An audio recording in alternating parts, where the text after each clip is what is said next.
काल आम्हाला एका सूत्राच्या आधारावरती एक व्हिडिओ भेटला। त्या व्हिडिओमध्ये या पुरोगामी महाराष्ट्रामध्ये संविधानिक पदावर बसलेल्या व्यक्तीनं एक अघोरी विद्येला प्रोत्साहन दिलेला तो व्हिडिओ आहे। त्या व्हिडिओमध्ये स्पष्टपणे दिसतंय की संविधानावर पदावर बसलेल्या व्यक्ती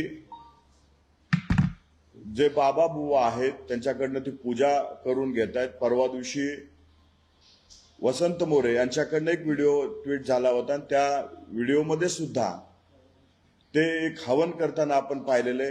आणि कालच्या व्हिडिओमध्ये जे बाबा आहेत ते कुठल्या मंदिरातले पुजारी दिसत नाहीत, तर ते बाबा एक वेगळ्या विद्येनं पारंगत असलेले बाबा हे त्या पूर्णपणे व्हिडिओमध्ये दिसतायत। आमचं म्हणणं हेच आहे, या पुरोगामी महाराष्ट्रामध्ये संविधानिक पदावर बसलेल्या व्यक्तीकडून अशा विद्येला प्रोत्साहन दिलं जात असेल तर ते चुकीचं आहे आणि कायद्यानुसार तो गुन्हा आहे। आमची शिंदे साहेबाला विनंती आहे की त्यांनी याच्यावरती योग्य तो निर्णय घ्यावा। भरतशेठ गोगावले यांनी अनेक धार्मिक स्थळावर भेट दिल्याच्या नंतर त्यांच्या मनातली इच्छा बोलून दाखवत असताना अनेक वेळा म्हणलेले की मी देवाला साकडं घातलेले, देवाकडे प्रार्थना केलेले, मला पालकमंत्री पद भेटावं। आमचं त्याबाबत आक्षेप नाही, म्हणजे पालकमंत्री पदासाठी साकडं घालणं, प्रार्थना करणं चुकीचं नाही, परंतु पालकमंत्री पदासाठी अशा पद्धतीच्या विद्येचा वापर करणं हा चुकीचं आहे, कायद्यानुसार गुन्हा आहे। शिंदे साहेबाला एवढीच विनंती आहे की त्यांनी याच्यावरती योग्य तो निर्णय घ्यावा।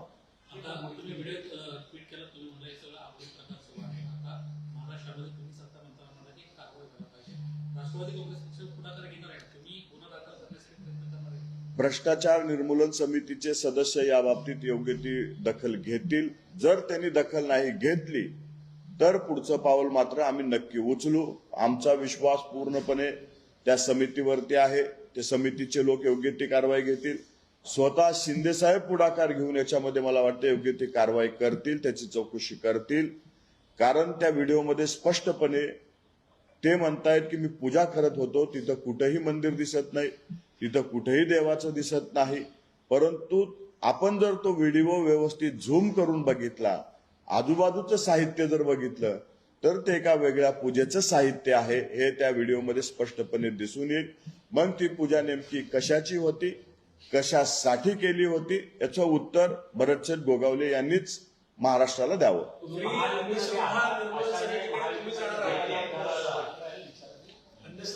मी महायुतीमध्ये जरी असलो तरी महाराष्ट्राचा नागरिक म्हणून, एक सगळं नागरिक म्हणून मला कुठंतरी वाटतंय की अशा अंधश्रद्धेला संविधानिक पदावर बसलेल्या व्यक्तीकडनं अशा पद्धतीचं प्रोत्साहन देणं चुकीचं आहे। हा प्रश्न महायुतीचा नाही तर महाराष्ट्राचा नागरिक म्हणून मी तो व्हिडिओ त्या ठिकाणी टाकलेला।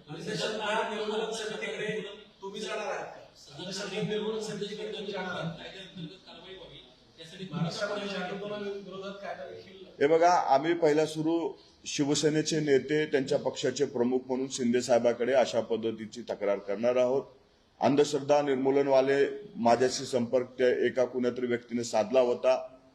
ते सुद्धा म्हणले की आम्हाला तो व्हिडिओ पाहिजे। मी त्यांना व्हिडिओ तो पाठवला, त्याबाबत ते सुद्धा पाऊल उचलणार आहेत। जर त्या ठिकाणी काही पाऊल उचललं गेलं नाही तर आमच्याकडनं ते पुढचं पाऊल उचललं जाईल।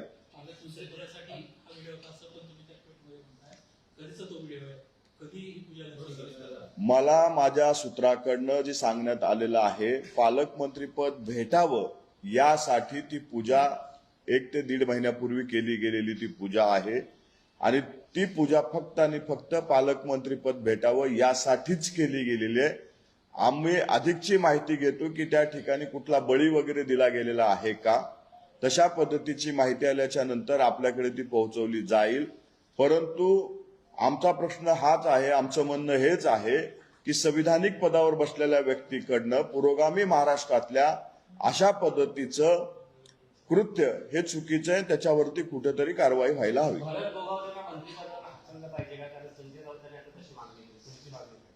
बघा, आमचं म्हणणं हेच आहे की आमची शिंदे साहेबाकडे याबाबतचं आमचं म्हणणं मांडू।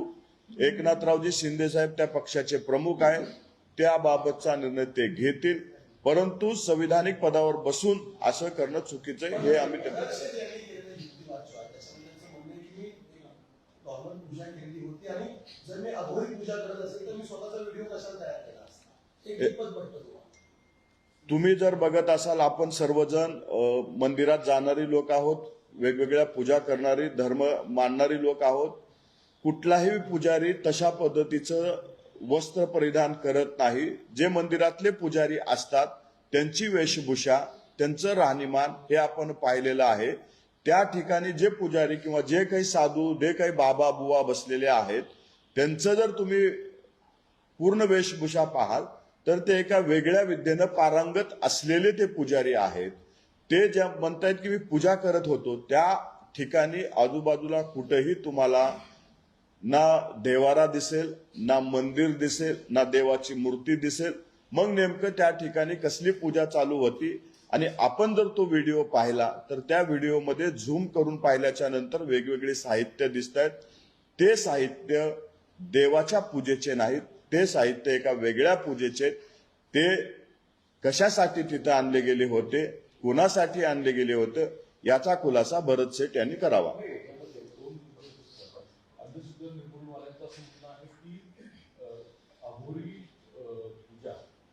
बळी दिला जातो असं काही असं वाटत नाही. आणि दुसरी गोष्ट की या सगळ्या गोष्टीमध्ये पालकमंत्रीपदासाठी एकमेकांवरचे आरोप करतो. राष्ट्रवादी काँग्रेस पक्षानं पहिल्या दिवसापासून भूमिका घेतलेल्या पालकमंत्री पदाच्या बाबत महाराष्ट्राचे मुख्यमंत्री जो काही निर्णय घेतील तो राष्ट्रवादी काँग्रेस पक्षाला मान्य असेल. शिवसेनेकडूनच मित्रपक्ष म्हणून वारंवार उल्लंघन केलं जातंय. राष्ट्रवादी काँग्रेस पक्षाचे प्रांताध्यक्ष सुनील तटकरे साहेबांवरती खालच्या पातळीवरती पालकमंत्री पदावरनं टीका टिप्पणी केली जाते. आम्ही कधीही कुणाबद्दलही अपशब्द वापरलेला नाही. आमच्याकडनं नेहमी मुख्यमंत्री घेतलेल्या निर्णयाचं स्वागतच आहे अशा पद्धतीची विधानं केली गेलेली आहेत. आमची अपेक्षा पालकमंत्री पदाबाबत आहे का, तर 100% आहे. परंतु जो निर्णय मुख्यमंत्री घेतील तो आम्हाला मान्य आहे. त्यांच्याकडनं वारंवार केलं जातंय. त्यांच्याकडनं भरत शेठकडनं अनेक ठिकाणी वक्तव्य दिलेली आहेत की ज्या ठिकाणी मंदिरात गेल्याच्या नंतर पालकमंत्री पदासाठी साकडं घातणं, वेगवेगळ्या महाराजांच्या इथं जाऊन प्रार्थना करणं, हे भरत शेठनं स्वतः बोलून दाखवलं. आमचं म्हणणं हेच आहे की त्या ठिकाणी जी पूजा केलेली आहे ती फक्त आणि फक्त पालकमंत्री पदासाठी केली गेलेली आहे अशी आमच्याकडे माहिती काही लोकांकडनं आली. त्याच्याबाबत बळीचा तुम्ही जे उल्लेख केला त्याच्यात आणखी एक व्हिडिओ काही दिवसांनी मी तुम्हाला दाखवतो. माझ्याकडे तो व्हिडिओ पण येतोय. त्या ठिकाणी आणखी कशी पूजा झाली. एखादी व्यक्ती पूजेला बसल्याच्या नंतर आपण पण घरात पूजा करतो. पूजा करत असताना पूजेचे काही नियम असतात. भरतशेठ ज्या पद्धतीनं त्या ठिकाणी बसले तिथं मला वाटतंय का वेगळ्या पूजेचा नियम जो आपण अघोरी पूजा म्हणलं जातो तशा पद्धतीची पूजा करताना त्या ठिकाणी ते दिसत आहेत. मला एकंदरीत हे सर्व जे काही त्यांनी केलेलं आहे फक्त आणि फक्त पालकमंत्री पदासाठी केलेलं आहे असं यावरनं दिसून येतंय.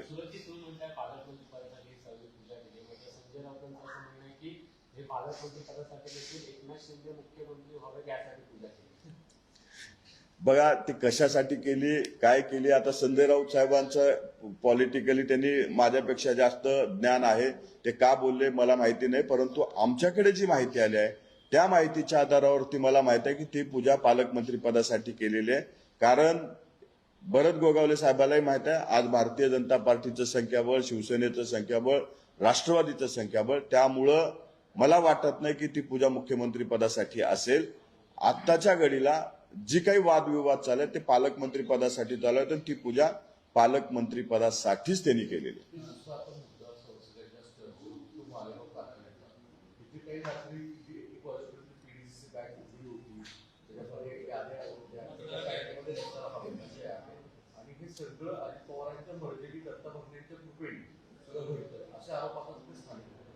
बघा त्या ठिकाणी पुढच्या पॅनलच्या लोकांना पराभव स्पष्टपणे दिसतोय म्हणून अशा पद्धतीचा आरोप त्या ठिकाणी केला जातोय.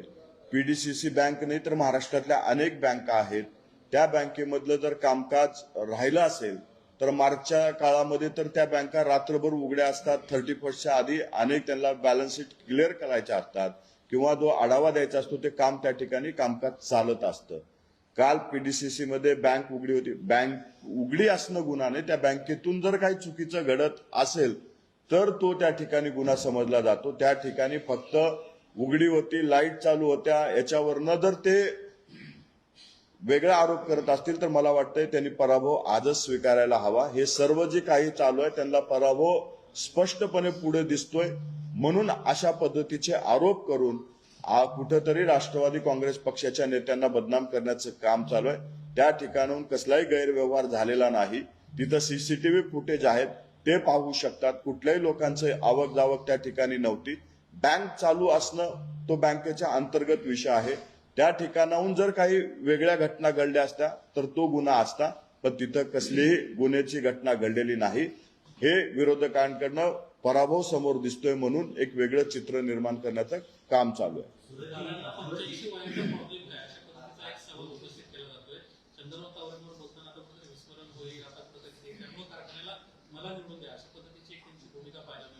शरद पवारांचंही अशा पद्धतीने वय काढण्यात आलं होतं. नेमकं काय त्यांना प्रॉब्लेम आहे असा सवाल उपस्थित होतोय. दादांना 85 वयाचा प्रॉब्लेम नाही, फक्त त्या वयामध्ये शारीरिक क्षमता ही कमी होते. त्या वयामध्ये आपण जे काम करणार आहोत, समाजाला ज्या गतीनं जायला पाहिजे, ज्या गतीनं आपण पुढे विकास कामं केली पाहिजेत ते करता येत नाहीत. आणि अनेक वेळा त्याच वयातल्या लोकांनी स्वतः बोलून दाखवलं की माझं वय झालं, मी आता थांबायला हवं. म्हणून तशा पद्धतीचं विधान दादाकडनं केलं गेलंय. स्वतःहून ते कधी बोललेले नाही. त्या व्यक्तीनं जर इच्छा व्यक्त केली असेल माझं वय 85 झालेलं, माझं वय 84 झालं, मी थांबायला हवं, मग त्याला आठवण करून देणं किंवा त्यांच्या काळजीपोटी एखादी विधान करणं हे काळजीपोटी केलेलं विधान आहे. ह्याच्यामध्ये कुठंतरी ज्या गतीनं विकास व्हावा त्या गतीनं होत नाही म्हणून दादाने ते केलेलं आहे. असं कुणाला कमी दाखवण्यासाठी नाही, तर त्यांच्या ते काळजीपोटी केलं गेलेलं विधान आहे. सुरुवातीपासून आपण बघतोय घरचे गोवावरील मराठी बस आहे, तुम्ही त्याला प्रत्युत्तर देताय. अनंतर आणखी म्हणतात 3 इडियट्स, तुम्ही अभयपूजेचा व्हिडिओ व्हायरल केलाय किंवा पोस्ट केलाय. एकंदरीतच महायुतीच्या धर्माला तडा जात नाही. महायुतीमध्ये एक समन्वय समिती आहे. ज्या ज्यावेळी महायुतीमध्ये असे प्रश्न उद्भवतात त्या समन्वय समितीकडे ते मांडले जातात आणि त्यातून तो मार्ग निघाला जातो. राष्ट्रवादी काँग्रेस पक्षाकडनं कधीही मित्रधर्माचं उल्लंघन केलं गेलेलं नाही. राष्ट्रवादी काँग्रेस पक्षानं नेहमीच मित्राचा धर्म पाळण्याचं काम केलेलं आहे. तुम्ही एक जरी स्टेटमेंट दाखवा, राष्ट्रवादी काँग्रेस पक्षाच्या कार्यकर्त्याकडनं, पदाधिकाऱ्याकडनं, नेत्यांकडनं जी मित्रपक्षाच्या भावना दुखवण्याचं काम केलेलं आहे. जर कुणी आमच्यावरती टीका केली, आमच्या नेत्यावरती टीका टिप्पणी केली तर आम्ही प्रत्युत्तर म्हणून त्यांना दिलेलं आहे. आमच्याकडनं कधी उल्लंघन केलेलं नाही. उल्लंघन करण्याचं काम हे मित्रपक्षाकडनं झालेलं आहे. मला वाटतं मित्रपक्षाचे नेते त्या ठिकाणी त्यांना योग्य तो समज देतील आणि आम्ही आमची बाजू हे त्या समन्वय समितीच्या पुढे नक्की मांडू. स्थानिक स्वराज्य संस्थांच्या निवडणुकीत तुम्ही शिवसेनेबरोबर एकत्र लढण्यास तयार आहात की आता स्वतंत्र वाढ होईल? स्थानिक स्वराज्य संस्थेच्या निवडणुकीबाबत वरिष्ठ पातळीवरती चर्चा होईल. वरिष्ठ लोक त्याबाबत निर्णय घेतील. वरिष्ठ जे काही निर्णय घेतील ते पदाधिकारी कार्यकर्ते म्हणून आम्हाला मान्य असेल. हिंदी में जानना चाहेंगे कि जिस तरीके से महाराष्ट्र के कैबिनेट कमेटी के वीडियो आपने किया है, उसका मकसद क्या है और क्या कौन सी पूजा है? महाराष्ट्र के कैबिनेट मिनिस्टर संविधान पद पर बैठकर ये पुरोगामी महाराष्ट्र की जो छवि है, जो महाराष्ट्र ने हमेशा विज्ञानवादी विचार को एक्सेप्ट किया है, उस पे महाराष्ट्र काम करता है.